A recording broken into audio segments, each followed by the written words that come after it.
Assalamualaikum warahmatullahi wabarakatuh. Shalom, Om Swastiastu, Namo Buddhaya. Perkenalkan, kami dari kelompok 14 akan memaparkan tentang Spannung Verhältnis. Video ini dibuat dalam rangka untuk memenuhi penilaian ujian akhir semester 1 mata kuliah Internet of Things. Kami beranggotakan: Perkenalkan, nama saya Risma Nafila. Hai, saya Fanar Delerin. Perkenalkan, saya Vanitia. Saya Muhammad Syuki Ramadan. Perkenalkan, nama saya Rehan Zaki Kusuma. Sebagaimana yang diketahui, 3 nilai-nilai dasar yang dikemukakan oleh Gustav Radbruch, di mana orientasinya adalah untuk menciptakan harmonisasi dalam pelaksanaan hukum. Adapun yang menjadi tujuan hukum adalah untuk mengayomi masyarakat, baik secara aktif maupun secara pasif. Secara aktif yang dimaksud adalah upaya untuk menciptakan kondisi kemasyarakatan yang manusia dalam proses yang berlangsung secara wajar. Secara pasif yang dimaksud adalah upaya untuk pencegahan atas tindakan yang sewenang-wenang dan pelanggaran hak secara tidak adil.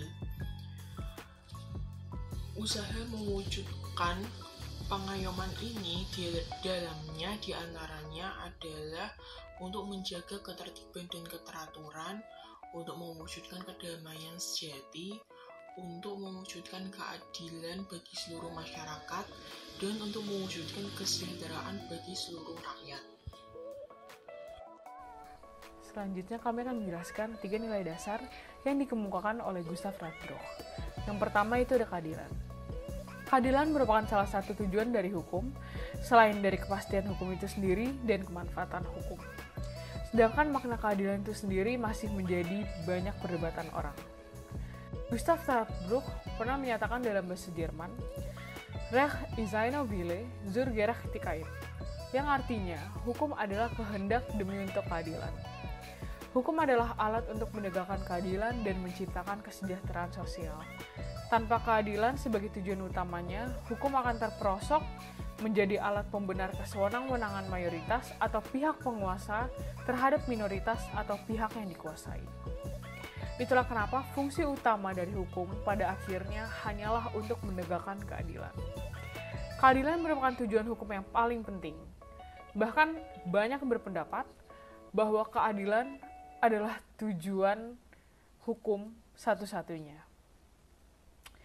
Hubungannya dengan hal tersebut, Plato pernah menyatakan bahwa negara ideal itu didasarkan oleh keadilan, yang isinya adalah keseimbangan dan harmoni.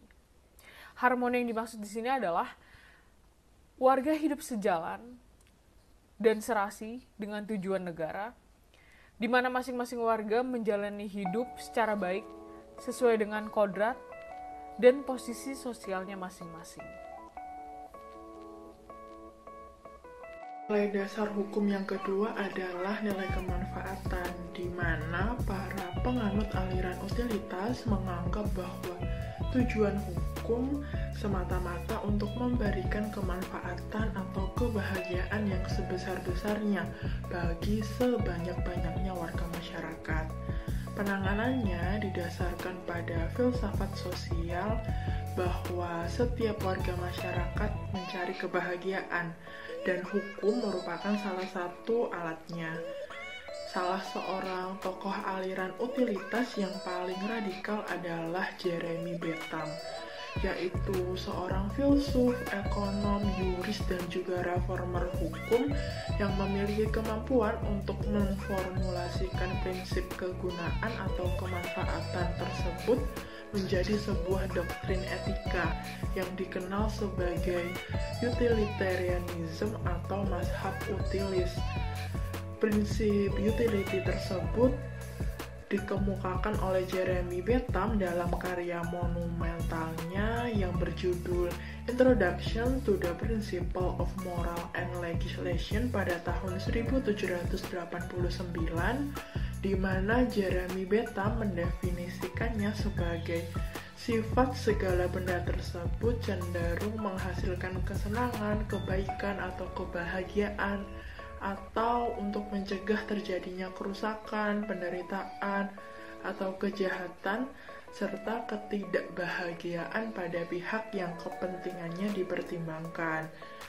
Jeremy Bentham berpendapat bahwa negara dan hukum semata-mata ada hanya untuk manfaat sejati, yaitu kebahagiaan mayoritas rakyatnya. Nilai dasar yang ketiga tentang kepastian hukum. Kepastian hukum secara normatif adalah ketika suatu peraturan dibuat dan diundangkan secara pasti karena mengatur secara jelas dan logis. Jelas dalam artian tidak menimbulkan keraguan, dan logis dalam artian menjadi suatu sistem norma lain sehingga tidak berbenturan atau menimbulkan konflik norma. Konflik norma yang ditimbulkan dari ketidakpastian aturan dapat berbentuk kontestasi norma, reduksi norma, atau distorsi norma. Di sisi lain, ada sebagian pemikir beranggapan bahwa kepastian hukum merupakan keadaan di mana perilaku manusia, baik individu, kelompok, maupun organisasi, terikat dan berada dalam koridor yang sudah digariskan oleh aturan hukum.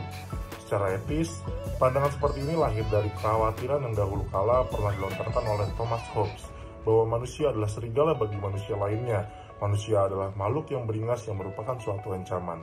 Untuk itu, hukum lahir sebagai suatu pedoman untuk menghindari jatuhnya korban. Tiga asas tersebut masing-masing menjadi substansi hukum yang menjadi perspektif dari produk suatu keputusan hukum. Tidak jarang, orang yang mengutamakan satu perspektif akan berbeda pandangan dengan orang yang memegang prinsip lain. Sebagaimana yang diketahui, 3 nilai-nilai dasar yang dikemukakan oleh Gustav Radbruch, di mana orientasinya adalah untuk menciptakan harmonisasi dalam pelaksanaan hukum. Adapun yang menjadi tujuan hukum adalah untuk mengayomi masyarakat, baik secara aktif maupun secara pasif. Secara aktif yang dimaksud adalah upaya untuk menciptakan kondisi kemasyarakatan yang manusia dalam proses yang berlangsung secara wajar. Secara pasif yang dimaksud adalah upaya untuk pencegahan atas tindakan yang sewenang-wenang dan pelanggaran hak secara tidak adil. Usaha mewujudkan pengayoman ini di dalamnya diantaranya adalah untuk menjaga ketertiban dan keteraturan, untuk mewujudkan kedamaian sejati, untuk mewujudkan keadilan bagi seluruh masyarakat, dan untuk mewujudkan kesejahteraan bagi seluruh rakyat. Ya, di sini saya akan melanjutkan presentasinya. Di sisi lain yang terkait dengan hubungan dari ketiga nilai dasar hukum yang telah disebutkan di atas, meskipun sudah dijelaskan, namun di antara mereka dapat terjadi ketegangan satu sama lain. Ketegangan itu bisa dimengerti oleh karena ketiga-tiganya berisi instruksi yang berlainan yang satu sama lain mengandung potensi untuk bertentangan. Apabila diambil sebagai contoh kepastian hukum, maka sebagai nilai ia segera menggeser nilai-nilai keadilan dan kegunaan ke samping. Menurut Radbruch, jika terjadi ketegangan antara nilai-nilai dasar tersebut, kita harus menggunakan dasar atau sebagai prioritas, di mana prioritas pertama selalu jatuh pada nilai keadilan, baru nilai kegunaan atau kemanfaatan, dan terakhir kepastian hukum. Ini menunjukkan bahwa Radbruch menempatkan nilai keadilan lebih utama daripada nilai kemanfaatan dan nilai kepastian hukum, dan menempatkan nilai kepastian hukum di bawah nilai kemanfaatan hukum. Lanjut ke contoh kasus. Di sini sebagai kasus hukum Nenek Minah yang harus menjalani hidup selama 1 bulan 15 hari, ditambah 3 bulan percobaan. Hukuman itu harus dijalani setelah Nenek Minah dinyatakan telah bersalah karena mencuri buah kakao di area perkebunan PT Rumpun Sari Antan. Dari segi kepastian hukum memang bisa dijelaskan atau diberikan jawaban yang memuaskan. Namun dari asas keadilan, terutama perasaan keadilan masyarakat, akan menjadi persoalan. Sekian yang bisa saya sampaikan. Terima kasih.